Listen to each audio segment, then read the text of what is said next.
여러분과 함께 말씀을 나누기 전에 이런 물음 하나를 마음에 품고 말씀을 묵상해 봤으면 좋겠습니다.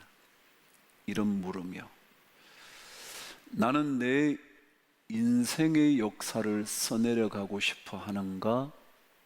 아니면 나의 삶을 통하여 일하시는 하나님의 역사를 써내려가고 싶은가? 다시 한번요. 나는 나의 삶의 역사를 쓰고 싶어 하는가? 아니면 나를 통하여 일하시는 하나님의 역사를 쓰고 싶어 하는가? 이 질문이요, 이 물음이요.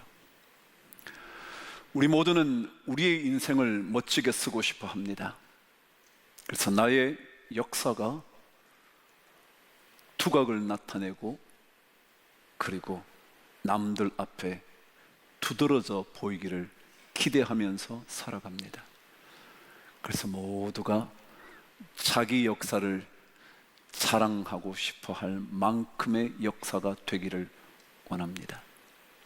그런데 하나님의 사람들은 나를 통하여 하나님의 역사가 어떻게 쓰여질 건가? 거기에 관심이 있어야 합니다. 다시 한번요.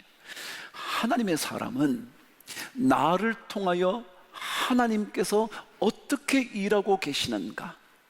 그래서 나의 삶을 통하여 하나님의 역사가 어떻게 쓰여질 수 있을까? 그것을 생각하며 사는 사람들입니다. 제가 한번 이런 비유를 들어볼까요? 제가 결혼하기 전에는요, 그리고 결혼하고 나서 아이가 없는 동안에는요, 여전히 나의 삶의 역사를 잘 써야겠다 싶었어요. 근데 막상 자녀를 낳고 자녀들이 성장하기 시작하자 제 마음 안에는 저의 인생의 역사보다 자녀들의 인생이 잘 쓰여졌으면 좋겠다는 마음이 생기더라고요. 여러분은 어떠신가요? 여전히 여러분의 인생의 역사가 잘 쓰여졌으면 좋겠다 생각이 드시나요? 아니면 여러분의 자녀의 인생이 잘 쓰여졌으면 좋겠다, 그런 마음이 있으신가요? 적어도 부모가 되었다면 자신의 인생의 역사보다 이제는 자녀의 인생의 역사가 잘 쓰여졌으면 좋겠다 생각하게 됩니다. 이것이 정상적인 부모의 마음일 겁니다. 그렇다면 하나님의 사람이 된 여러분과 저에게는 이런 마음 있어야 되는 것 아닐까요? 하나님의 사람이 되고 나서도 여전히 내 인생의 역사를 잘 써가고 싶은 마음이 아니라 하나님께서 어떻게 나를 사용하셔서 하나님의 역사를 써내려 가실까? 거기에 마음을 둬야 하나님의 사람이라 그럴 수 있지 않을까요? 부모가 됐다면 내 자녀가 어떻게 잘 될 수 있을까? 그래서 혹시라도 나의 삶이 자녀의 앞길을 막으면 어떡할까? 그런 마음 있어야 되는 거 아니에요? 그런 것처럼 하나님의 사람이 되었다면 내 인생의 모든 상황과 시간을 통하여 하나님의 역사가 어떻게 나를 통하여 쓰여질 수 있을까? 그런 마음 있어야 되지 않겠냐고요. 제가 하나님의 역사를 써내려 가는 사람의 말씀을 나누며 첫 번째 강조한 단어가 그러나였습니다. 그러나라는 말은 이제껏 인간의 삶 속에서 살아왔던 삶의 역사가 이제부터 주님께서 제시한 새로운 기준에 따른 역사를 써내려 가도록 주님이 말씀하시는 거거든요. 너희가 이제껏 이렇게 들어왔지만 그러나 나는 이렇게 너희들에게 말한다. 그러니 이 기준에 따라 인생의 역사를 써보면 어떻겠냐? 그런 얘기 아니에요? 그 당시에 로마의 지배를 받던 유대인들에게는 고통스러운 시간이 참 많았습니다. 그 중에 하나는 이런 것도 있었습니다. 성경에도 주님께서 누가 너희로 억지로 오리를 가자 하면 어떻게 하래요? 심리를 가라, 그런 얘기가 나와요. 이것은 왜 등장했느냐 하면 그 당시 로마 군사들에게는 이러한 권한이 있었습니다.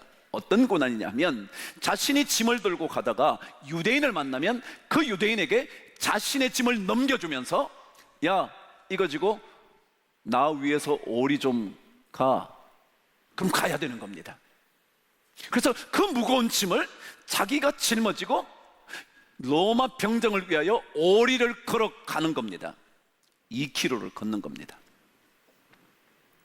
한번 생각해 보시죠. 어느 날 하루의 고된 일과를 마치고 드디어 집이 눈앞에 보입니다. 아이, 오늘 힘들었네, 가서 좀 쉬어야지. 그러고 있는데 저기서 갑자기 로마 병정이 딱 나타나니 야, 너 일로 와봐, 일로 와봐, 일로 와봐. 그러고는 짐을 주면서 오리를 가자고 말하는 겁니다. 여러분 어떠세요? 가고 싶으세요? 안 가고 싶으세요? 안 가고 싶죠. 그래서 억지로, 그럼에도 불구하고 평사의 명령이고 그것이 법이었으니까 가야죠 뭐. 그래서 치고 가는 겁니다. 속으로 불평이 막 일어납니다. 아휴, 이거 잘못 만나가지고 오늘 일진이 참 좋지 않네. 그럼 가는 겁니다. 그러고 드디어 오리를 가서 짐을 내려놓고 집으로 되돌아와 들어오면서 막 불평을 쏟아냅니다. 아이고, 내가 오늘 집에 다 왔는데 갑자기 로마 병사를 만나가지고 어쩌고 저쩌고. 야, 이게 뭐야, 이게 뭐야, 뭐야, 우리 인생이 이게 뭐야. 집안 분위기가 다 어두워집니다. 그런데 그것이 우리 인생의 역사라면 주님은 억지로 오리를 가자는 사람에게 뭐요? 심리를 가요. 로마 병정에게 아, 병사님, 오리 다 왔는데 좀 더 가셔야 됩니까? 제가 가드릴게요. 제가 오리 더 가줄 수 있습니다. 목적지가 어딘지 말씀해 주세요 라고 말하는 그것이 그리스도인의 삶이다.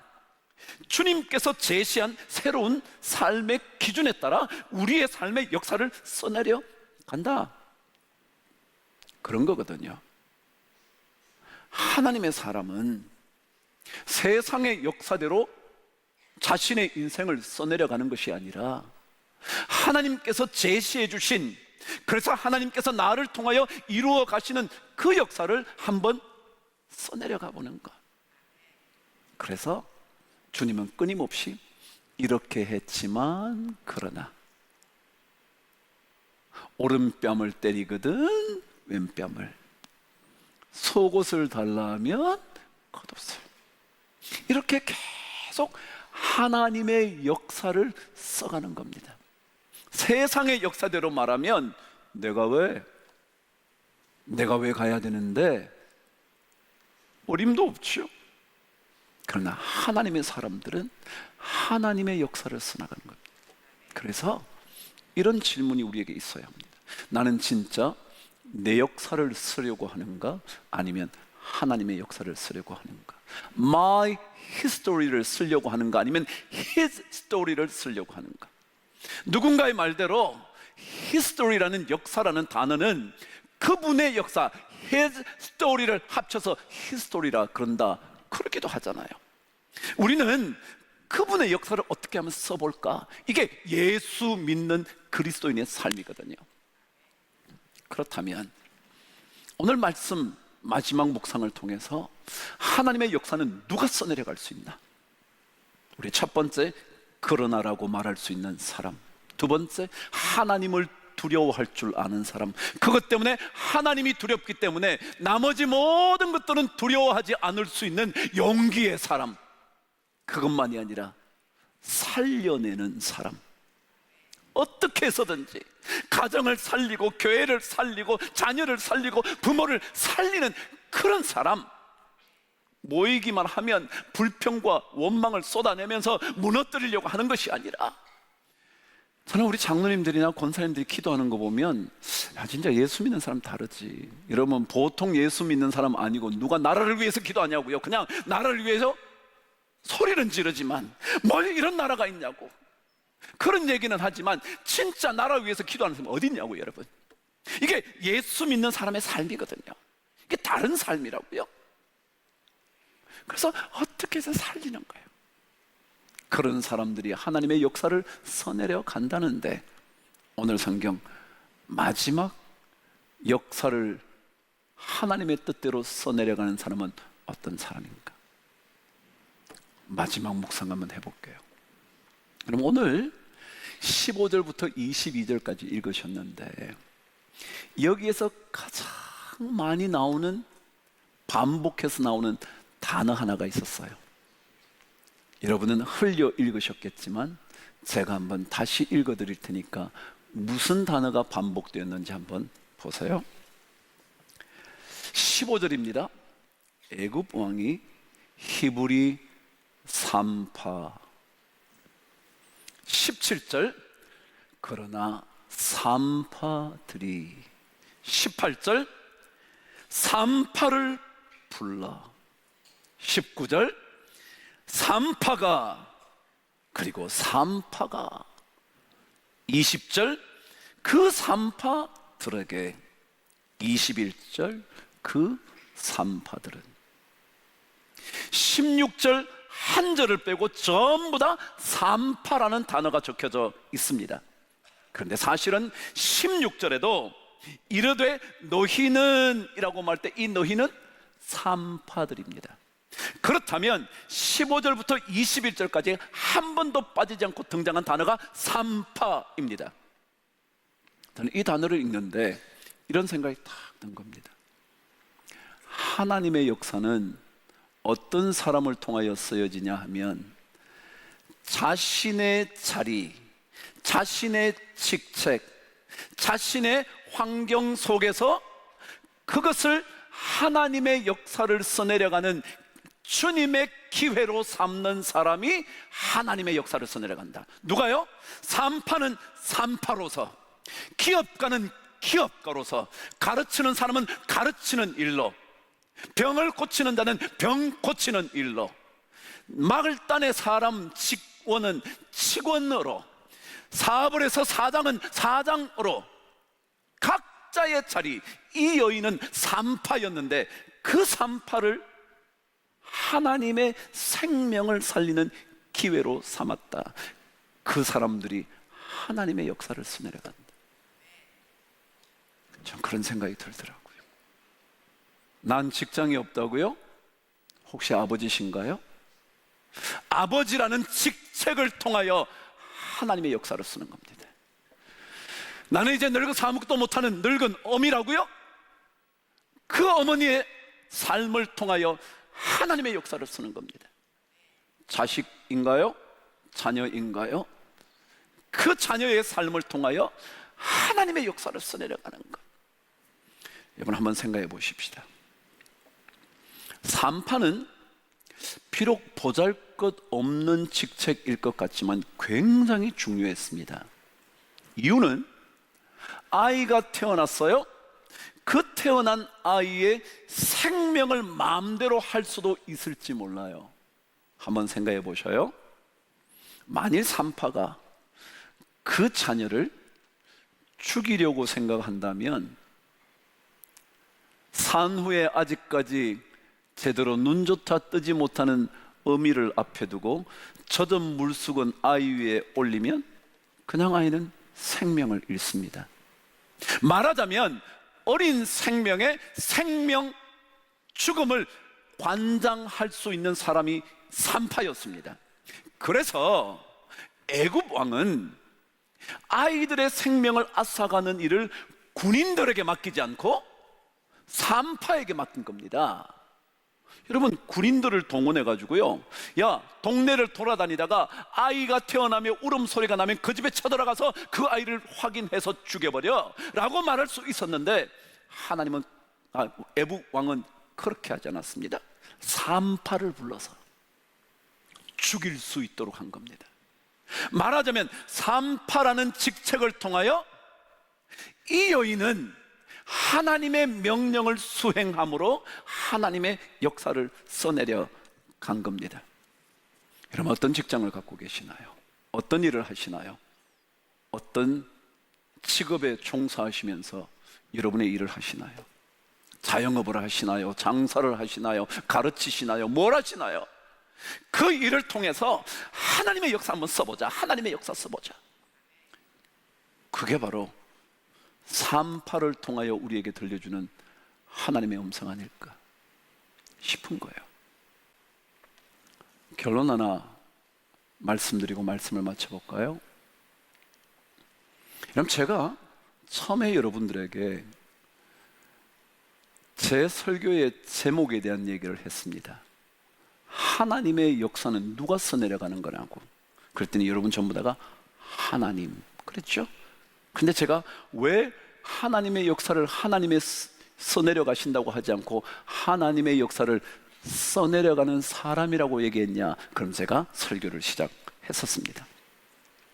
결론에는 다시 처음으로 되돌아갑니다. 여러분, 하나님의 역사는요, 진짜 누가 쓰느냐면 하나님이 쓰셔. 그렇지 않아요? 그래요. 저는 하나님의 도구에 불과해요. 하나님이 나를 통하여 일하심으로 말미암아 나는 하나님의 역사를 써내려가는 도구에 불과하고 실제적으로는 하나님이 쓰셔. 왜냐고요? 한번 들어보실래요? 자, 여러분, 히브리 산파는 십브라와 부하밖에 없었을까요? 아니면 다른 많은 산파들도 있었을까요? 그럼 그 많은 산파들 중에 어쩌다가 이 십브라와 부하는 하나님이 두려워서 애굽 왕의 명령을 어겼어요. 근데 이 두 사람의 손에서 살아난 사람 중에 한 사람이 누구예요? 모세예요. 우연일까요? 그러면 사람들 우연히 그 사람에게 그 아이 왔다는 거죠. 그런데 한번 생각해 보세요. 여러분, 십브라와 부하는 그 중에 아이 중 하나가 모세인 줄 알았어요? 몰랐어요? 몰랐어요. 여러분, 말하자면 우리 인생에는요, 우연을 가장한 하나님의 필연이 있어요. 그 필연에 이 부하와 십브라가 쓰임받은 거예요. 그렇게 보면 하나님의 역사는요, 누가 쓰느냐면 하나님이 쓰시는 거예요.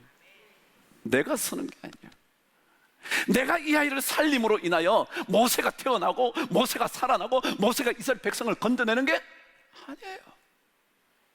나는 어쩌다가 하나님이 두려워서 그 아이를 살렸는데 그 중에 모세가 있었고 그 모세가 이스라엘 백성을 애굽 땅에서 건져내어 출애굽의 역사를 써내려간 거죠.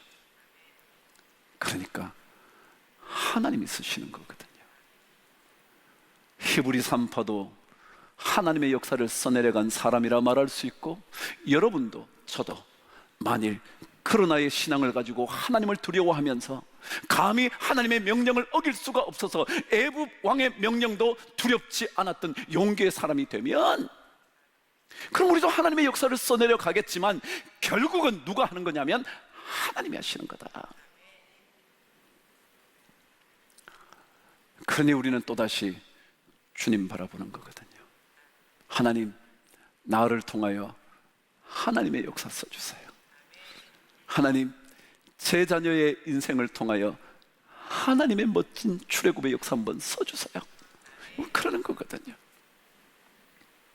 드디어 하나님의 명령을 따라 남자 아기들을 살린 히브리 산파 두 사람들의 이야기는 결론으로 이렇게 끝납니다. 하나님께서 그 히브리 산파들에게 은혜를 베푸셨고, 그것만이 아니라 그 집안들을 흥왕하게 하신지라 그랬어요. 여러분, 하나님의 역사를 써내려가면 은혜를 경험하면서 흥왕케 되는 역사를 경험합니다. 근데요, 참 놀라운 것은 흥왕하게 하신지라 라고 말씀하신 흥왕이라는 단어의 의미가 뭐냐면요, 우리는 그냥 이렇게 생각하죠.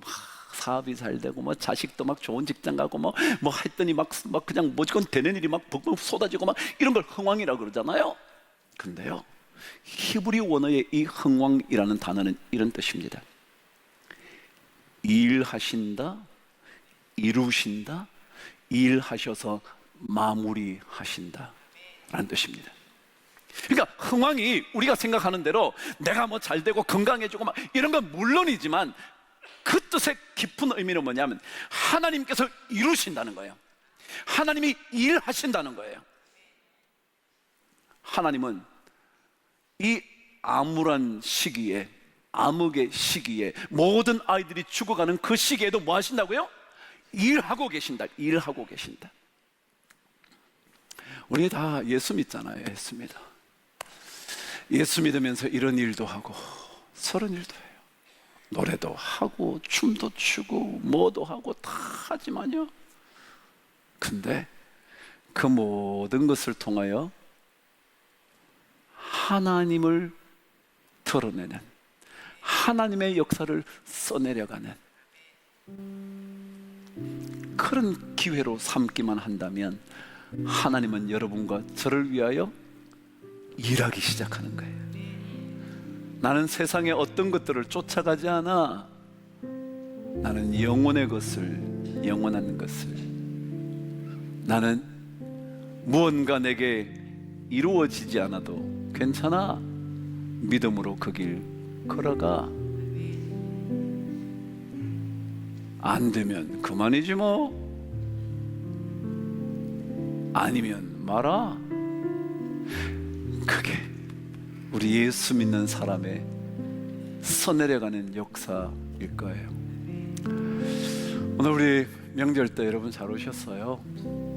저는 여러분과 제 안에 이런 물음, 내가 진짜 내 역사는 잘 쓰고 싶은데 하나님께서 나를 통하여 쓰시고 싶은 역사는 별로 관심이 없는 것은 아닌가,